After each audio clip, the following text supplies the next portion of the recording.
আগামী বছর জানুয়ারি মাসে সারা ভারত গণতান্ত্রিক নারী সমিতির কেন্দ্রীয় কমিটির সম্মেলন অনুষ্ঠিত হবে। তাকে সামনে রেখে প্রতিটি রাজ্যে অনুষ্ঠিত হচ্ছে রাজ্য সম্মেলন। রাজ্য সম্মেলনের আগে বিভিন্ন অঞ্চল সম্মেলন অনুষ্ঠিত হচ্ছে। ত্রিপুরা রাজ্যের মোট 1468টি প্রাথমিক কমিটির সম্মেলন প্রায় শেষের পথে এবং এই সম্মেলনকে ঘিরে বিভিন্ন কর্মসূচি পালন করছে তারা। সারা ভারত গণতান্ত্রিক নারী সমিতির দ্বাদশতম পূর্ব আগরতলা অঞ্চল সম্মেলনকে সামনে রেখে সোমবার ধলেশ্বর এলাকায় পথ চলতি জনগণের মধ্যে চারা গাছ বিতরণ করে তারা। ব্যুরো রিপোর্ট, আরি, ধর্মনগর। সারা ভারত গণতান্ত্রিক নারী সমিতির সর্বভারতীয় সম্মেলন আগামী জানুয়ারি মাসে অনুষ্ঠিত হবে। তারই অঙ্গ হিসেবে প্রতিটি রাজ্যে সংগঠনের প্রাথমিক স্তর থেকে রাজ্য স্তর পর্যন্ত সম্মেলন প্রক্রিয়া চলছে। এই সম্মেলনকে সামনে রেখে আমরা মহিলারা প্রাথমিক সম্মেলন শেষ করেছি।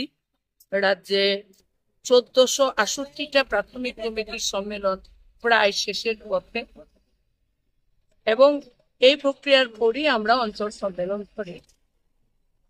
তো এই অঞ্চল সম্মেলন সারা রাজ্যে হচ্ছে।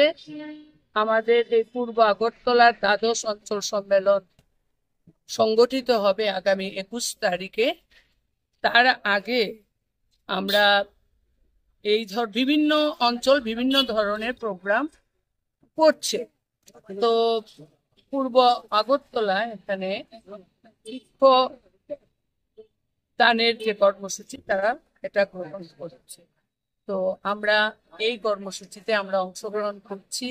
সাধারণ মানুষকে আমরা গাছ দিচ্ছি, কারণ গাছের বড়ই অভাব। আমরা দেখেছি আমাদের আগরতলা শহরে বিভিন্ন দিকে আগে প্রচুর গাছ আমরা দেখতাম, বিভিন্ন অনুষ্ঠানে গাছ রোপণ করা হতো, কিন্তু সম্প্রতি দেখছি বিভিন্ন জায়গায় গাছ সেখানে কেটে নিচ্ছে।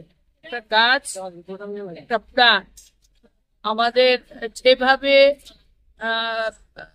জলবায়ু দূষিত হচ্ছে, বন্যা, ভূমিকম্প ইত্যাদি যেভাবে বাড়ছে, সেই জায়গায় যদি একটা গাছ থাকে প্রাকৃতিক বিপর্যয় রোধে একটা হাতিয়ার হতে পারে। তো তাকে মাথায় রেখেই আমরা এই কর্মসূচি হাতে নিয়েছি।